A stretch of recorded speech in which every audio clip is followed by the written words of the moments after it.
Good morning, India. Good morning, humanity. Since 1984 to 1989, I have been working as a professional journalist in Meerut, and I had to witness the phenomenon of communal riots in UP as a journalist.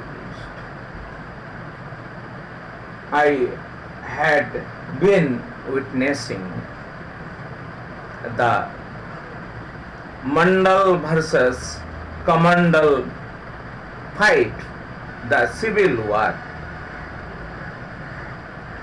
It is the period when I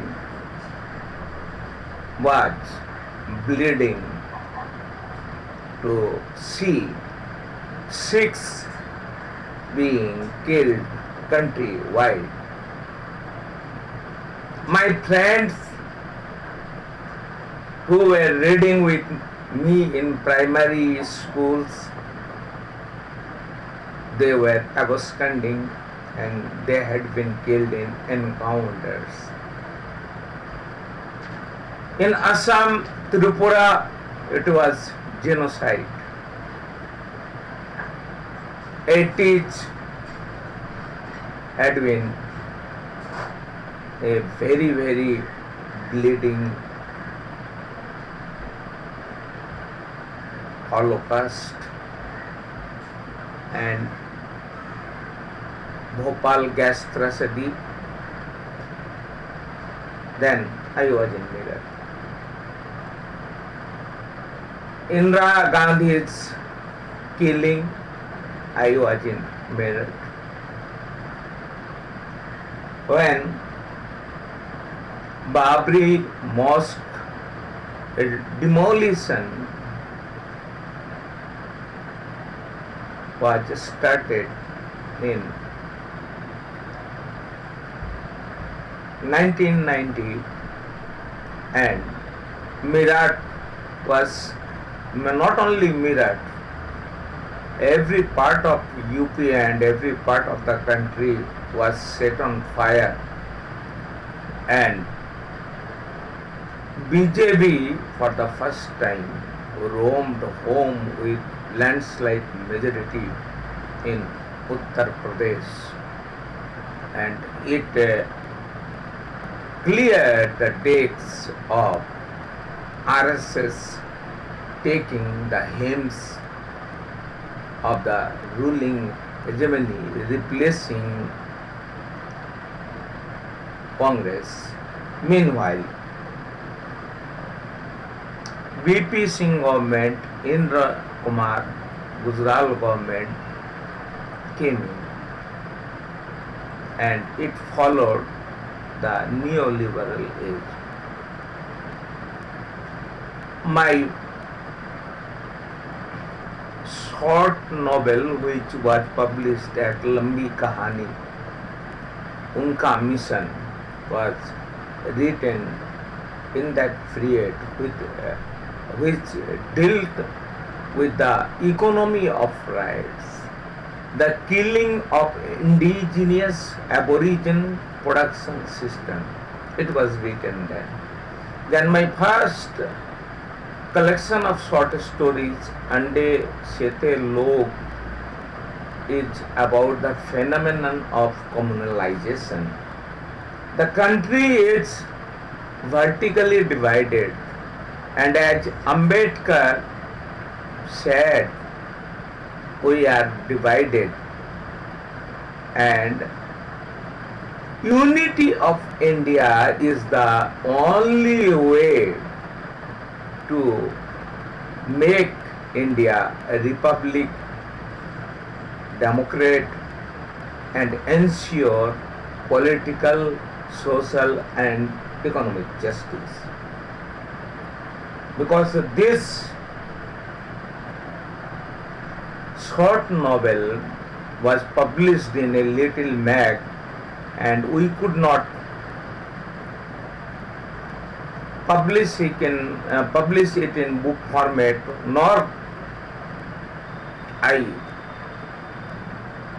was successful to publish America Se Saavdhan in book format.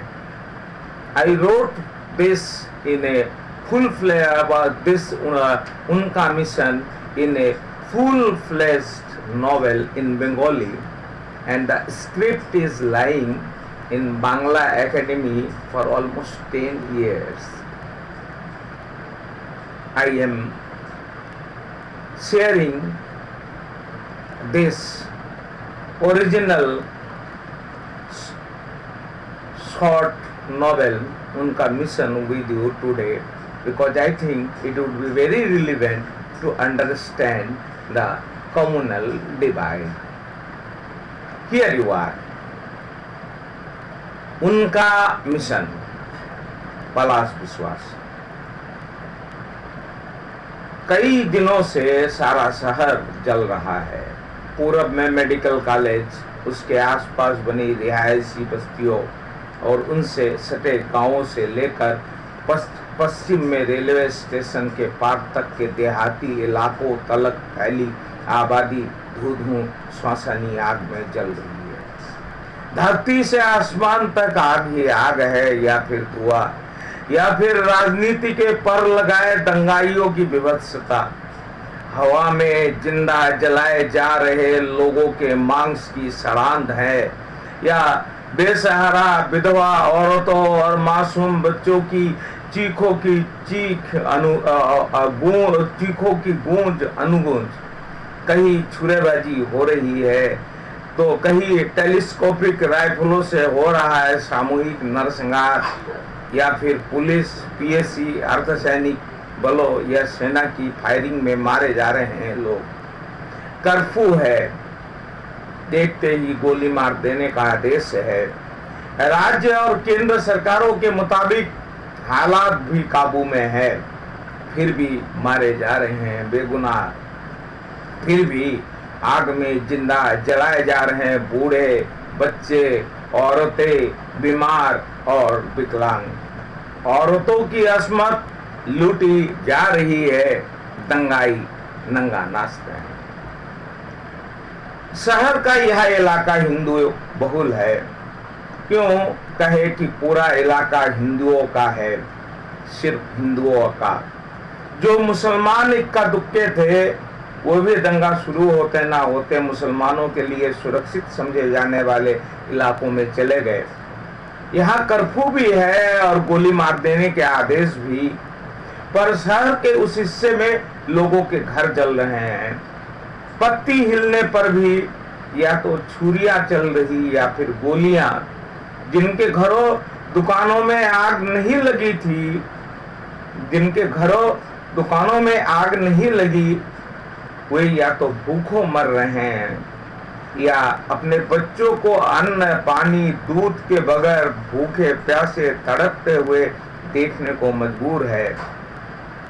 शहर के इस तरफ curfew भी नहीं है, गोली मारने के आदेश होकर भी नहीं है।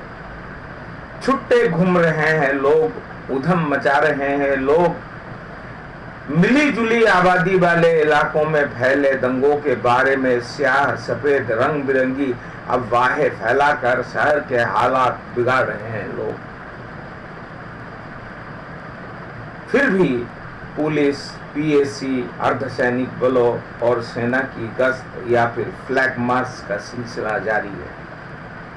कुछ ही दिनों पहले की बात तो है, दंगों का पिछला चक्र पूरा हो जाने के बाद प्रधानमंत्री एक बहुत बड़े काफिले के साथ मारुति जिप्सी चलाकर इस शहर में आए थे। उनकी आंखों में आंसू थे। दंगा पीड़ितों के घर घर गए। शास्त्री नगर में ब्लैक कमांडो का घेरा तोड़कर वह प्रधानमंत्री तक पहुंचने में कामयाब हो गया था।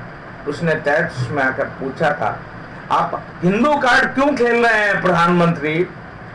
प्रधानमंत्री कुछ जवाब देते इससे पहले कमांडो उस पर टूट पड़े थे।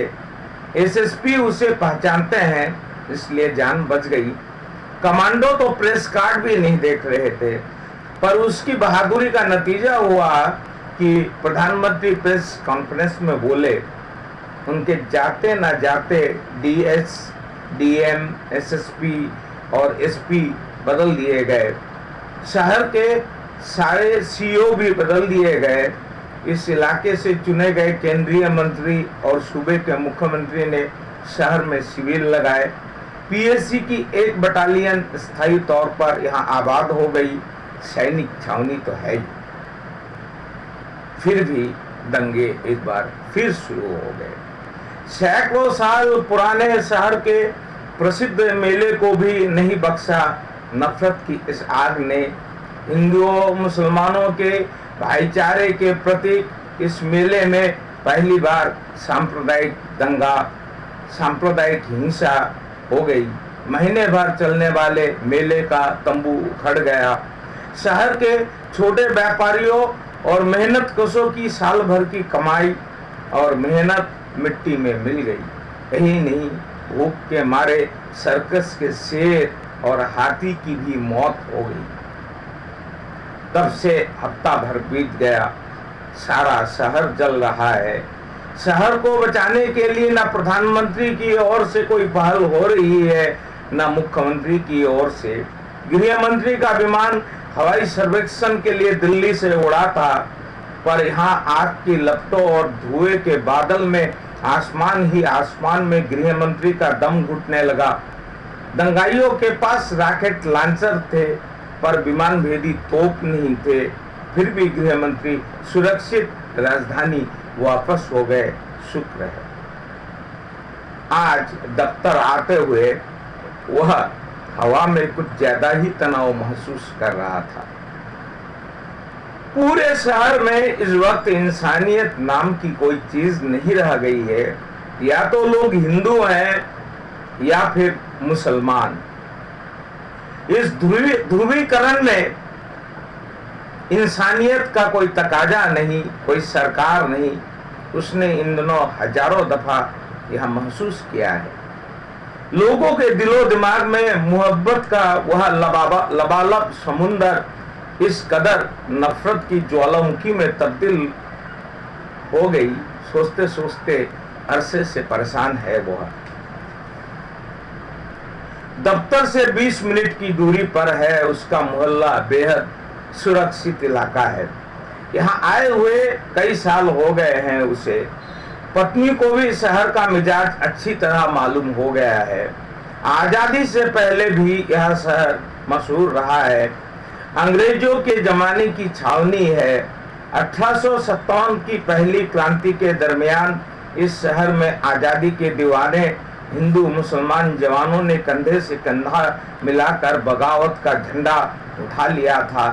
अंग्रेजों को न सिर्फ यहाँ शिकस्त दी थी उन्होंने, बल्कि दिल्ली को भी आजाद करा लिया था। आजादी की मशाल तब से लेकर अब तक यहाँ हमेशा जलती रही। 1947 के दंगे के बाद दंगे होने शुरू हुए, पर हिंदू मुस्लिम भाईचारे के लिए कुर्बानियों का सिलसिला भी जारी रहा। लेकिन इधर अयोध्या विवाद की वजह से दंगा सालाना हो गए। पत्नी तक कहने लगी, जब से तुम्हारा अखबार आया है शहर में हर साल दंगे हो रहे हैं। इसमें अखबार का क्या कसूर?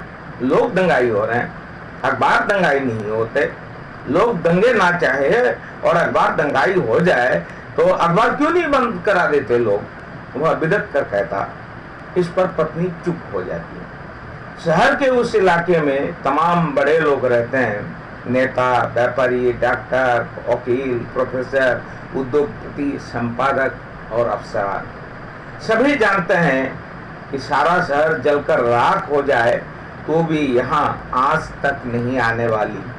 बल्कि दंगों के दिनों और दंगों के बाद और पहले तनाव और दहशत के माहौल में शहर का सारा कारोबार शहर के इस तरफ के लोगों के कब्जे में होता है। जाहिर है दंगों का मतलब यहाँ मुनाफा ही मुनाफा है। कर्फ्यू और गोली मारो आदेश वगैरह बेमतलब है। आखिर नेताओं और अफसरों के परिजनों पर कौन गोलियां दाग सकता है? फिर भी तनाव है ना। लोग तनाव से दहशत में भी होते हैं। और तनाव लोगों को मजा भी देता है। लूट, मारकाट, हिंसा और बलात्कार का विस्फोट जहां मनोरंजन के पर्याय हैं, देह का गणित जहां साजिश और संस्कृति के प्रतिमान है, साहित्य के प्रतिमान है, वैसे समाज में सुरक्षित सुखी लोगों के लिए गरीबों की मौत से पैदा होने वाले तनाव और दहशत से ज्यादा गुदाज और क्या हो सकता है। फिर भी तनाव तो है ना।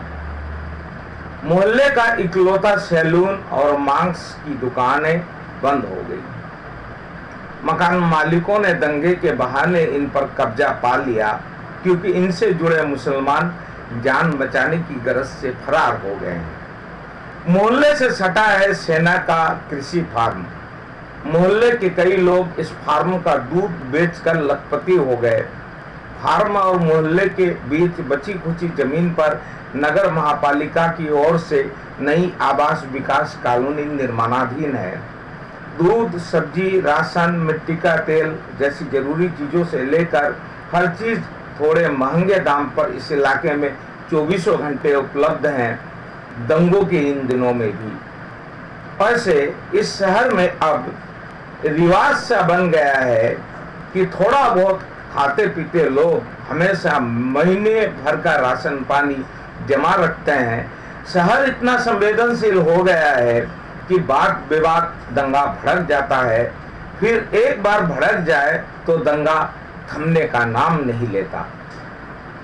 फिर भी मोहल्ले वाले को डर है कि सैनिक कृषि फार्म के उस पार बसे मुसलमानों के गांव से यहाँ हमले ना हो जाए।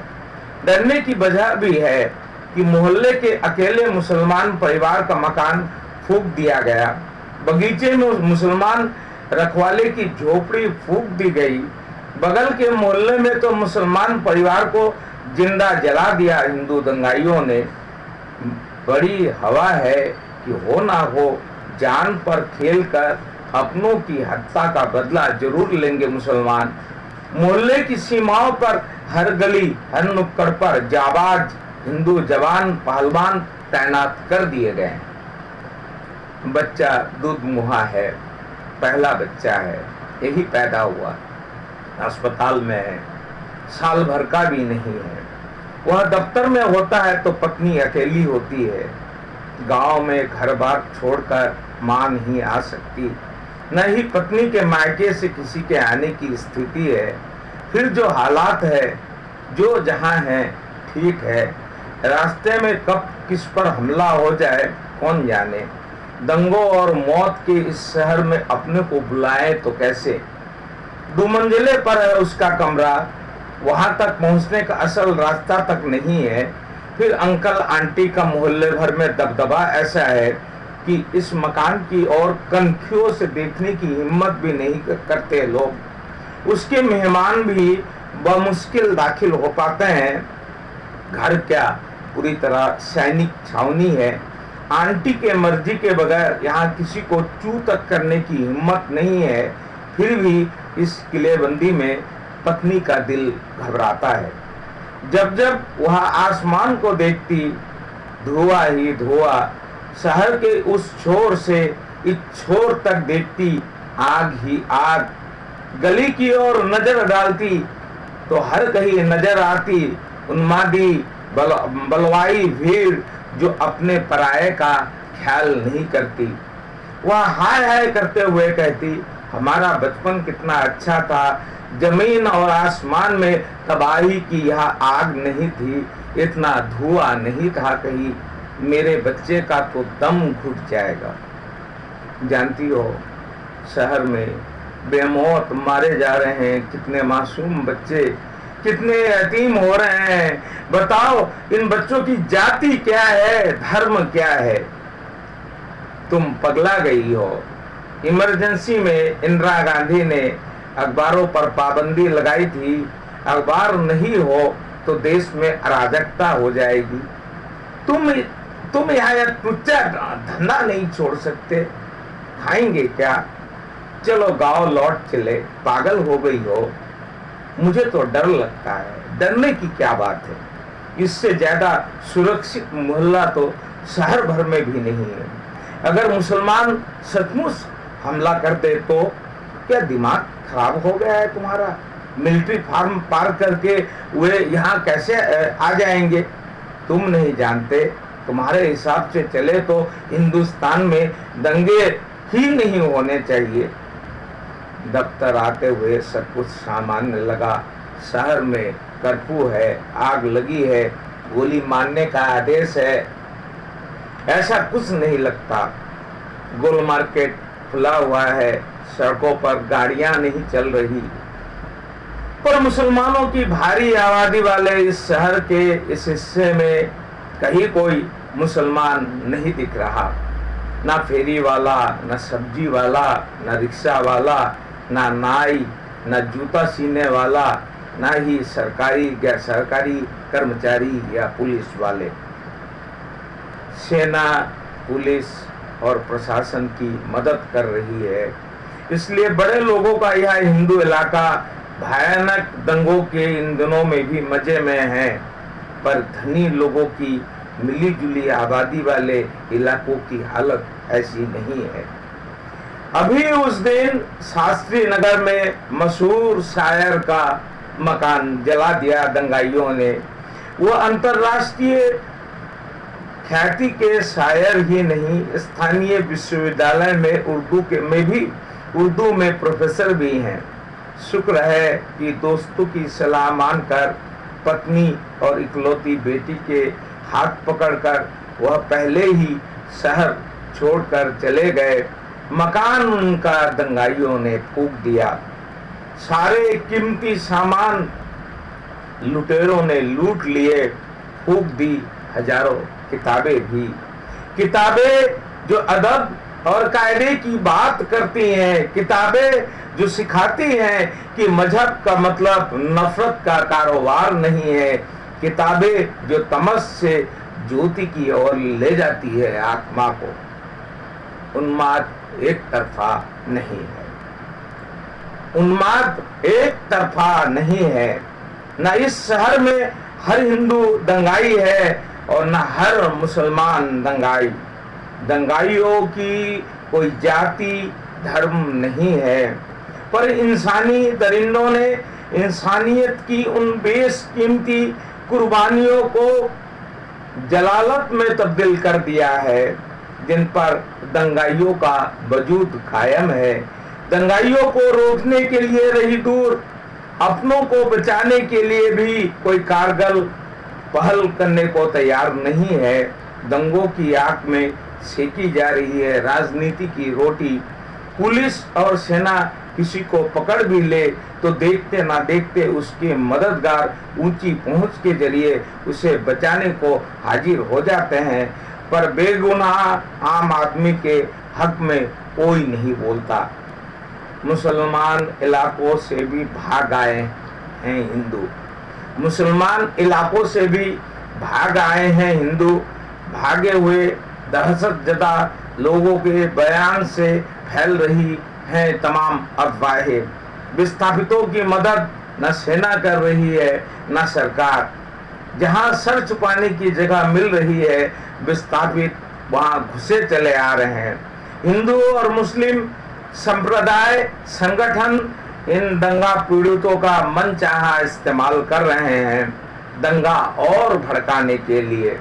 किसी तरह शहर छोड़कर जो भाग रहे हैं देहात, कस्बों और आसपास के जिलों में, उन्हें देखकर पूरी पूजा खराब हो चली है, पर किसी को होश नहीं है। उस दिन शहर के खास इलाकों में हिंदुओं की तमाम पावरलूम फैक्ट्रियां फूंक कर राख कर दी दंगाइयों ने। यह नहीं सोचा कि इन फैक्ट्रियों के मालिक चाहे हिंदू हो, इनके कारीगर तो मुसलमान हैं। गरीब और बेबस मुसलमान तो राजनीति नहीं करते, पर सियासत कुर्बानी के बकरे की तरह उनका इस्तेमाल कर लेती है। खाए पिए हिंदू और मुसलमान महीनों चलने वाले दंगों में मारे गए हिंदुओं और मुसलमानों की लाशों की गिनती में मशगूल होते हैं। पर दोनों तरफ के मजदूरों के पास एक रोज का राशन भी नहीं होता। दंगे और कर्फ्यू का मतलब है उनके लिए भूखमरी और मौत। घर से निकले हो तो कोई छुरी, बंदूक या राइफल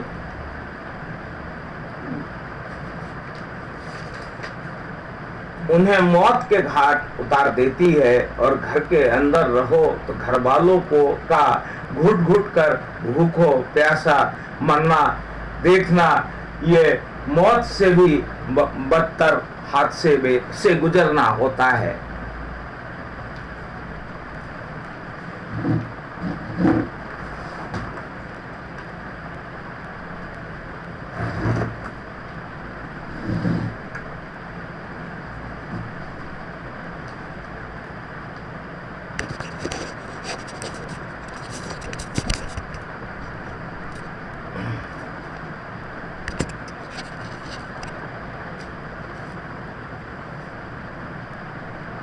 इस शहर के बुने देसी कपड़े बगल के दिल्ली के बाजार में ही नहीं देश भर में जाते हैं। फैक्ट्री मालिक और थोक व्यापारी इस धंधे में हिंदू जरूर हैं, पर फुटकर विक्रेता, कारीगर और मजदूर सबके सब मुसलमान हैं। इन फैक्ट्रियों, कपड़े के तमाम गोदामों और थोक व्यापारियों की दुकानों को जलाते हुए दंगाइयों को गरीब मुसलमानों की रोजी रोटी का तनिक ख्याल आता तो दोनों कौमों के बीच नफरत की आग बार बार नहीं भड़कती। वह जानता है कि यह सब साजिश के तहत हो रहा है। आयाती धागों का करोड़ों का खेल देश की राजनीति चला रहा है। सरकारें बदल रही हैं, बजट बन रहे हैं, बजट बदल रहे हैं, कपड़ा मिलों की तादाद जो बढ़ रही है तो मजबूत हो रहे हैं सांप्रदायिक संगठन इस इलाके में। वह जानता है कई बड़े औद्योगिक घराने हैं जिनके अपने औद्योगिक नगर और कस्बे हैं, जिनकी अर्थव्यवस्था के मुताबिक देश की राजनीति सत्ता चलती है। जिस अखबार समूह में मैं हूँ वह या तो ऐसा घराना है या फिर बनने जा रहा है। इस व्यवस्था में औद्योगिक घराने के हित साधने के लिए अगर देसी उद्योग धंधे चौपट कराने के वास्ते दंगे कराए जाए बार बार, तो कोई प्रधानमंत्री या मुख्यमंत्री उन्हें रोकने के लिए पहल क्यों करेगा। व्यावसायिक प्रतिस्पर्धा नफरत की आग बनकर मेहनत कश तबकों को दरिंदों की जमात में तब्दील कर रहा है।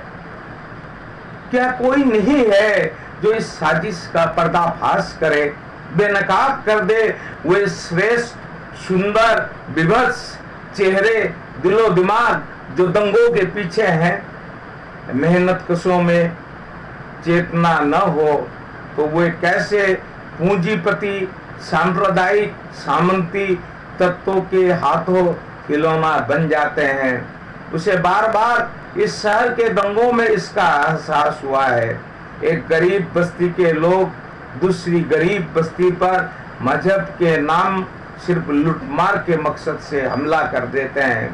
कीमती सामान जो हासिल करते हैं वो आखिर बरामद कर लिए जाते हैं। जो जमीन वो बेदखल कर लेते हैं उन पर बड़े लोगों का कब्जा हो जाता है। उल्टे बदले की कार्रवाई में दंगाइयों का दूसरा जत्था हमला करता है। उन्हीं की बस्ती पर पुलिस, पीएसी और सेना की कार्रवाई भी होती है, सिर्फ उन्हीं के खिलाफ। उनके घरों में जमा होते हथियारों की फैक्ट्रियां चलती हैं, उनके यहाँ खुद हुए बदल दिए जाते हैं हथियारों में। आखिरकार इस पूरे हिंसा तंत्र में जाने भी जाती सिर्फ उन्हीं की। वह सोचता रहता, पर खबरों में ऐसे विश्लेषण उसका अखबार नहीं छापता। उस दिन शहर के उस तरफ मुख्य सड़क के पास एक सिनेमा हॉल और एक पेट्रोल पंप में आग लगी तो सड़क के इस पार सुभाष नगर में छतों पर उमड़ आई तमाशाई भीड़। टेलीस्कोपिक राइफलों से सेना की मौजूदगी में भून दिए 7-7 लोग। मजे की बात तो यह है कि गोलियां एक गरीब बस्ती में बनी किसी ऊंचे मकान से चली थी, पर हत्यारे पकड़े नहीं गए। दरअसल वे कभी पकड़े नहीं जाते। दंगाइयों का कोई कुछ नहीं बिगाड़ सकता।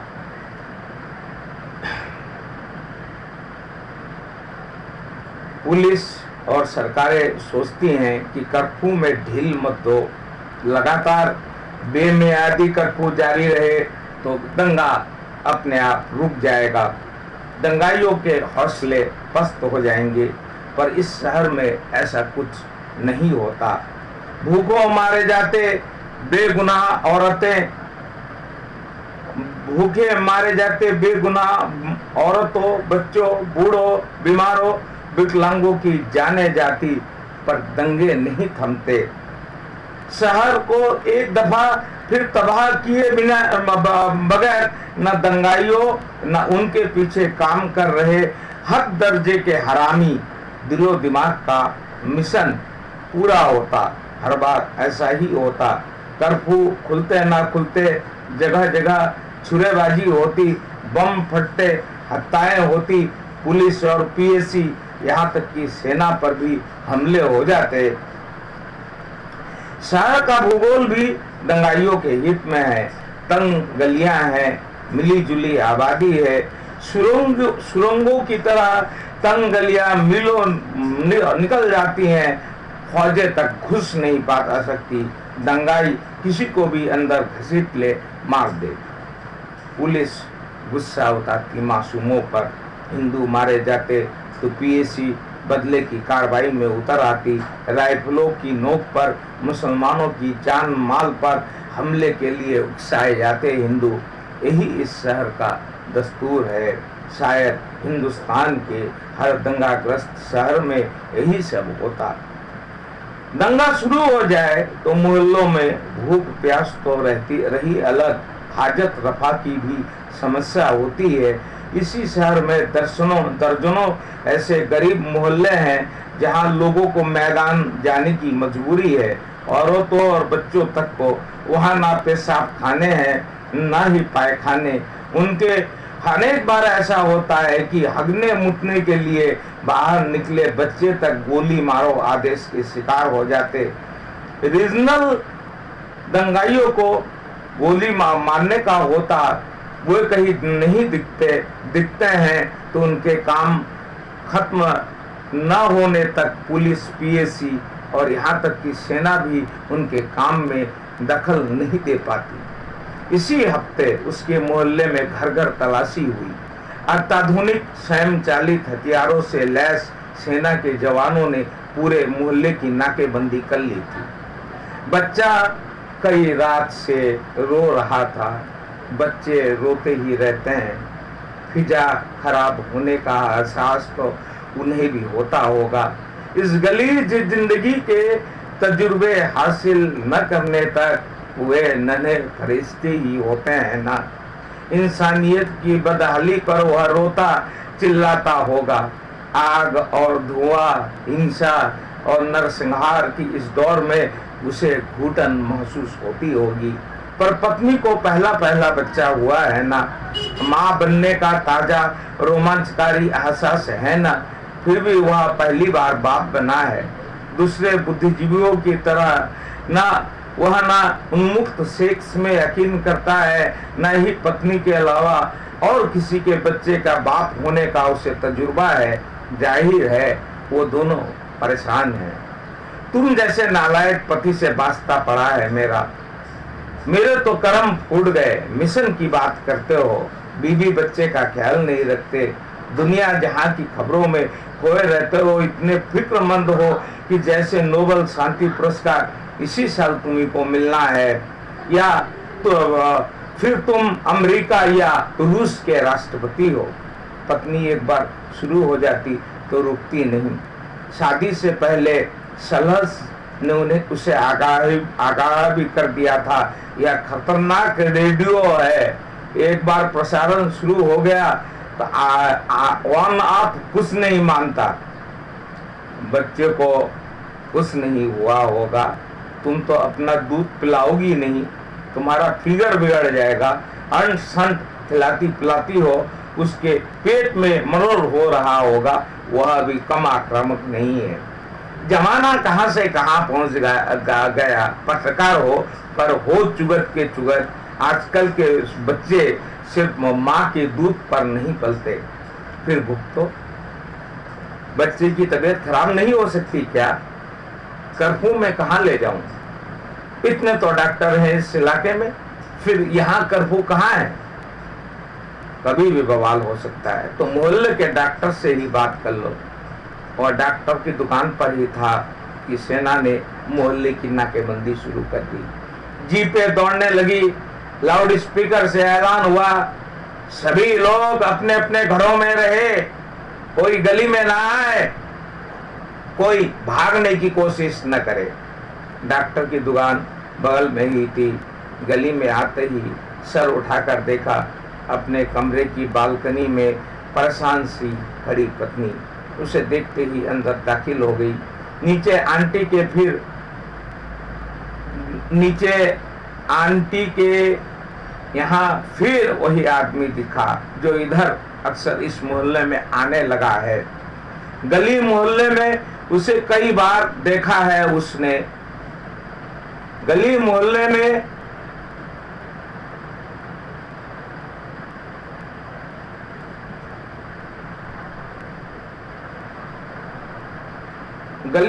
में उसे कई बार देखा है उसने, हिंदुओं की गैरत को चुनौती देते हुए।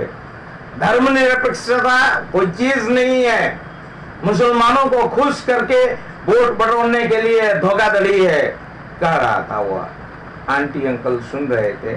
उसे देखकर आंटी ने कहा, सुना उधर जाकिर कॉलोनी और जैदी फार्म में कैसे हिंदुओं की बहू बेटियों को उठा कर ले गए? हमारे पास कोई खबर नहीं है, उसने कहा। वह आदमी अपने रौ में कहता रहा, भारतीय संविधान में सबको अपना धर्म मानने का हक है। जो धर्म मानेगा वह किसी न किसी संप्रदाय का होगा ही। वह इस सांप्रदायिकता को तो संविधान ने ही छूट दे रखी है। आंटी बोली, सांप्रदायिकता के खिलाफ चिल्लाने वाले लोग तो सांप्रदायिकता का मतलब ही नहीं जानते। वह आदमी फिर बोला, यह मौका है मुसलमानों को मार भगाया जाए। वे हिंदुस्तान में रहेंगे और हिंदुओं पर हमला करेंगे। अब ऐसा बर्दाश्त नहीं करेंगे। ड्राइंग रूम में बैठकर बातें हो रही थी। उसकी बड़ी इच्छा हो रही थी कि इस आदमी को मुंह तोड़ जवाब दिया जाए, पर इस इलाके में मकान नहीं मिलते। आंटी से बेमतलब झंझट लेना ठीक नहीं रहेगा। फिर माहौल ही ऐसा कुछ है कि कुछ कहेंगे तो हिंदू विरोधी करार दिए जाएंगे। फिर भी वह अपने को रोक नहीं पा रहा था। ऐसे में ही सेना के एक अफसर और कुछ जवान मकान में दाखिल हुए। दरवाजा खुले थे। आंटी बोली, चाय लेंगे या कॉफी? अफसर बोला, थैंक यू, हम तलाशी लेंगे। वह आदमी बगैर डरे बोला, जरूर जरूर, पर यहाँ हिंदुओं के घरों में क्या मिलेगा? नीचे तलाशी की औपचारिकता 2 मिनट में ही पूरी हो गई। अफसर और जवान अब उसके कमरे में थे। फर्नीचर उलट पुलट करके किचन और बाथरूम में झांक के जवानों ने पत्नी से ट्रंकों को भी खुलवाया। किताब की अलमारी को देखते हुए अफसर बोला, तो आप कम्युनिस्ट हैं? पत्नी घबरा गई पर वह खड़ा खड़ा मुस्कुराता रहा। सैनिक अफसर भी हंस पड़े। जवान सीढ़ियां होकर नीचे उतरने लगे। अफसर ने जाते जाते पूछा, कहाँ काम करते हैं? उसने अखबार का नाम बताया तो अफसर ने खेद जताते हुए कहा, सॉरी, हमें तो फर्ज निभाना ही है। तलाशी में आधा घंटा भी नहीं लगा। मोहल्ले की नाकेबंदी खत्म हो गई। सेना के अफसर और जवान चले गए। मोहल्ले में भर में कहीं कोई नहीं मिला। राहत की सांस ली सबने। अब वह आदमी उठने लगा। वो किताबें रखी, फिर आऊंगा। उसने आंटी को कुछ धर्म पुस्तकें थमाई। कितने पैसे होंगे? अरे नहीं, आप हिंदू हितों का प्रचार करें बस।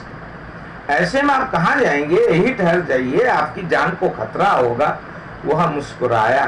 कमर के पास हाथ डालकर फौरन उसने एक रिवॉल्वर निकाला और बोला, आत्मरक्षा के लिए तैयार हूँ, जर्मनी की है।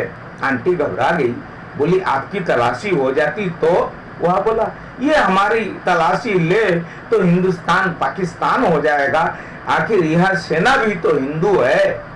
ऐसा सुनते ही वह कांप कर रह गया। गली में तरह तरह की चर्चा थी। वीरू कह रहा था मेरे पास तो सिर्फ देसी कट्टे थे, मैंने पिछवाड़े से निकलकर खेत में फेंक दिए। राजेश बोला बजरंग के यहाँ तो हथियारों की फैक्ट्री है, तहखाने में है, सेना भी पता नहीं लगा पाई। सभी अपने अपनी वीरता के बखान करने लगे। गोल मार्केट में चाय पी उसने। दुकानदार कह रहा था सब ठीक है, पर गश्ती जवानों की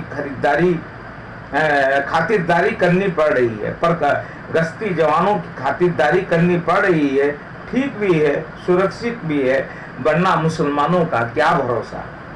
दफ्तर आते न आते यासीन का फोन आया गया। बेहद घबराया हुआ था। हमारे मोहल्ले में तो सेना तोड़ फोड़ मचा रही है, चुन चुन कर जवानों को सड़क पर बैठा लिया, गिरफ्तारियां बताकर गाड़ियों में भर भर कर ले जा रहे हैं। प्रेस कार्ड दिखाया तो मेरी जान बची, पर मेरे भाई मेरे रिश्तेदार सब पकड़े गए। पुलिस वाले नहीं है, आप जरा एसएसपी से बात कर ले। उसने एसएसपी का फोन मिलाया, नहीं मिला। पुलिस कंट्रोल रूम को रिंग किया, पर एसएसपी का लोकेशन कोई नहीं बता पाया। फोन पर एसपी मिले न डीएम। वह बेहद परेशान हो गया। यासीन भी उप संपादक है। तनाव के दिनों में इस इलाके में नहीं आता। हर साल दंगे होते, हर साल वह घर बैठ जाता, महीने महीने बाद नौकरी पर आता। यहाँ दफ्तर में लोग कहते वह तो जमायते इस्लामी का है, नवाब खानदान का है, नौकरी नहीं चाहिए। मीडिया में घुसपैठ के मिशन में अखबार में आया हुआ है। भाई जी के खास आदमी है यासीन। भाई जी यानी समाचार संपादक, स्थानीय संपादक तो मालिक के रिश्तेदार हैं। पत्रकारिता से कोई मतलब नहीं। दिल्ली और सिंहग्राम के उद्योगपति से खास याराना है। दिल्ली और सिंहग्राम के उद्योगपतियों से खास याराना है।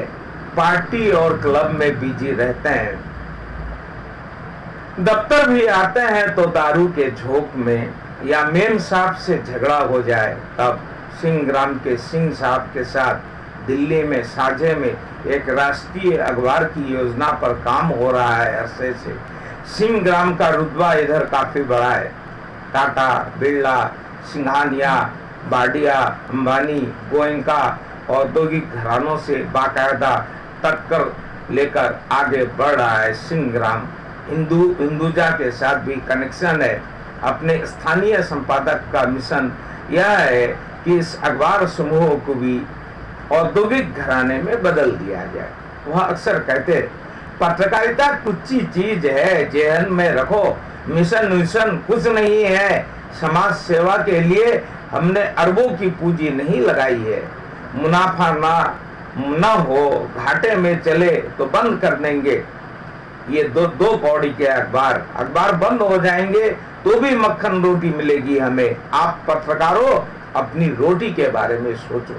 उनका प्रवचन होता अखबारों का मसाला फिल्म और ब्लू फिल्म की तर्ज पर बेचना है। विचार किसी को नहीं चाहिए। सेक्स, हिंसा, स्कैंडल, अपराध, राजनेताओं के नंगे नाच, यही सब छापने हैं जहां तक छाप सके। अपनी रचनात्मकता इसी में खपाए कि अखबारों को सेलेबल कमोडिटी कैसे बनाए। वह कहते हमने राष्ट्रीय अखबारों को पीट दिया है, ग्रोथ हमारा हुआ है, उनका मुनाफा घटा है, सर्कुलेशन गिरा है। वो भाजपाइयों को संपादक बनाकर राम लहर पर सवार होकर अपनी साख बचाना चाहते हैं, पर राम भक्ति में वो हमसे आगे कैसे जाएंगे। वो चेतावनी देते हुए कहते यह अखबार हिंदुओं का है, हिंदुओं के खिलाफ कुछ नहीं छपना चाहिए। मुसलमानों का चाहे कत्लेआम हो जाए, खबरदार जो हाईलाइट किया उन पर ढाए जा रहे जुल्मो सितम को अंडर प्ले करे, हिंदू हितों की बातों को टॉप में दे। जब वह बोलते कोई नहीं बोलता। एक आध बार उसने बोलने की कोशिश की तो कह दिया, तुम्हारे जैसे सब एडिटर कम रिपोर्टर पैसे फेंकने से तो 1000 मिल जाएंगे। अखबार क्या तुम्हारे बाप का है जो कमिटमेंट की बात करते हो? मिशन चलाना हो तो जाइए, पंफलेट निकालिए, पुलिस गाड़ मार के रख देगी, बीवी बच्चे फुटपाथ पर आ जाएंगे, क्रांति की मां जुट जाएगी। कई बार उसने इस्तीफे दे दिए, अखबार में आना बंद कर दिया, पर भाई जी उसे लिवा लाए। अजीब व गरीब आदमी है भाई जी, यानी अपने समाचार संपादक। कई बार वह डेकोरम तोड़ चुका है, दफ्तर और दफ्तर के बाहर ऐसी तैसी कर चुका। उम्मीदें करता रहा ये डिसमिस कर दे तो इस गुलामी से मुक्त हो जाए। इस्तीफा देकर नौकरी छोड़ना मुश्किल है अब। पत्नी और घर में बूढ़े माँ बाप और रिश्ते के दूसरे लोग चिल्लाएंगे, क्या पता पत्नी का जो तेवर है खुदकुशी ही न कर ले। डिसमिस कर दे तो मामला आसान हो जाएगा, सीधे घर जाकर हल कंधे पर लेकर खेतों में निकल जाएंगे। ऐसी बुर्जुआ जिंदगी का खात्मा जितनी जल्दी हो उतना ही बेहतर। पर भाई जी बेहद ठंडे दिमाग के हैं, कभी नाराज नहीं होते। कभी कभार हंसकर कहते, जवान हो इसलिए जब खून की गर्मी खत्म हो जाएगी तो अपने आप ठीक हो जाओगे। तुम बहुत शानदार आदमी हो, दिल में कुछ नहीं रखते, पर तुम्हारे दिमाग में कम्युनिस्टों ने जो विचारधारा भर दी है वही उधम मचाती है। कम्युनिज्म खत्म हो गया और तुम भी जल्दी पर रास्ते पर आ जाओगे। वह बेहद कड़वे लहजे में कहता, भाई जी ना कम्युनिज्म खत्म हुआ ना कम्युनिस्ट खत्म हुए। आपका मिशन है तो हमारा भी मिशन है। आप अपने लोगों के लिए लड़ रहे हैं तो मैं भी अपने लोगों के लिए लड़ रहा हूँ। अब मैं इस्तीफा देने से तो रहा, निकालना हो तो निकाल दीजिए, वरना हमेशा इसी तरह नौकरी पर मूतता रहूंगा, आपके सीने पर मूंग दलता रहूंगा। भाई जी ने इस पर ठहाका लगाया, बोले, तुम्हें व्हिस्की की एक बोतल मिलेगी इस जुमले पर।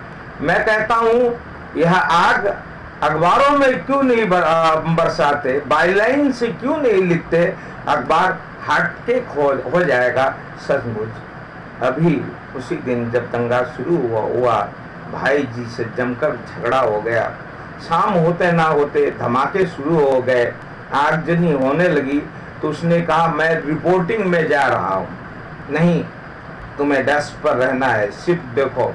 भाई जी ने आदेशात्मक लहजे में कहा, आखिर आप मुझे फील्ड में क्यों नहीं जाने देते? तुम ऐसे मौके की नजाकत नहीं समझते इसलिए। और आप कोटला में हिंदू व्यापारी की हत्या की खबर को लीड बनवाकर आपने तो शहर में दंगा करवा दिया। इस पर वे हंसे, बोले, तुम मूर्ख हो, दंगे खबरों से नहीं होते। इस शहर में दंगे महीनों चलते हैं, महीनों तैयारियां होती है, दर्जनों तो अखबार है, दिल्ली से भी भड़काऊ पर्चे आ जाते हैं, मंदिरों मस्जिदों से फतवे जारी होते हैं, वीडियो फिल्म का इस्तेमाल होता है, BBC, CNN, स्टार टीवी और अपना दूरदर्शन है। इस पर पूरे मीडिया तंत्र में मित्र तुम लोगों की क्या औकात कि एक अदद लीड छापकर दंगा भड़का दोगे। सही है कि देश बारूदी ज्वालामुखी के मुहाने पर है, पर आपकी खबरें चिंगारियों का काम कर रही है, तात्कालिक प्रतिक्रियाओं से हो रहा है खून खराबा। आपकी माने तो हम पिट जाए, प्रतिद्वंदी अखबार को नहीं देखते। दिल्ली वालों ने तो खबर भी नहीं छापी, यहाँ के दूसरे अखबारों ने खबर छापी, पर न व्यापारी को हिंदू लिखा, न नाम दिया, न ही फोटो छापी। वो पिट गए। कल उनका अखबार देखना, कितना जबरदस्त फॉलो अप छापेंगे। कुछ भी हो, वो बैनर जरूर बनाएंगे आज। इसलिए तुम बेवकूफ की तरह फील्ड पर नहीं भेज रहा मैं, समझे। समाचार संपादक उनसे बहुत सीनियर है, पत्रकारिता में आए जुम्मा 2 दिन हुए, अभी धंधा बदल भी सकता है, हालात जो है बदल भी देगा। पर भाई जी तो बहस कर लेते हैं, कोई और हो ऐसे में फौरन गेट बाहर कर दे। यासीन से भी उनका रिश्ता अनोखा है। वो शहर भर में मशहूर है हिंदू नेता के रूप में। पत्रकारिता से बढ़कर राजनीति के जरिए उनका परिचय है, पर वे मांस मछली शराब के भी शौकीन हैं। उनके मुताबिक इनके बगैर पत्रकारिता नहीं हो सकती है। यासीन अपने को पठान कहता है कि उसके दादा के महल में बम्बई की मशहूर अभिनेत्रियां मुजरा करने आती थी।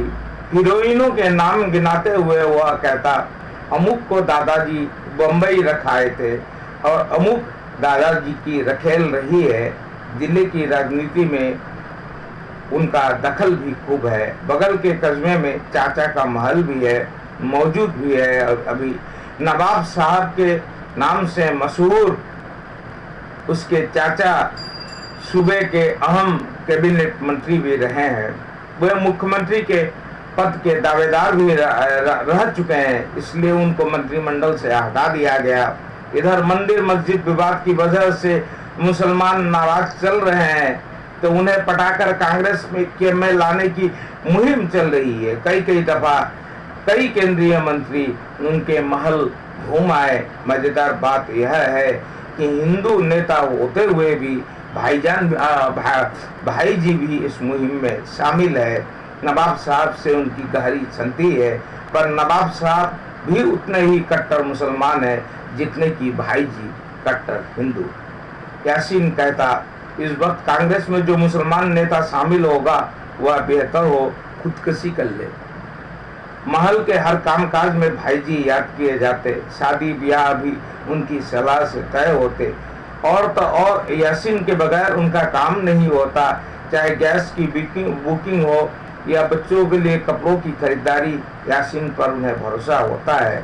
आमतौर पर माहौल सामान्य रहने पर भी तमाम अच्छे असाइनमेंट यासीन को मिलते हैं। वह कहता है, यासीन भाई तुम लोगों से अच्छे रिश्ते बनाकर भाई जी मुसलमानों का वोटों का जुगाड़ बैठा रहे हैं। यासीन कहता, नहीं यार, मुसलमानों के हत्थे चढ़ जाए तो इन्हें कच्चा चबा जाए। तो हमारे यार सही मायने में न भाई जी हिंदू है न चाचा जान मुसलमान, वो राजनीति खेलते हैं बस।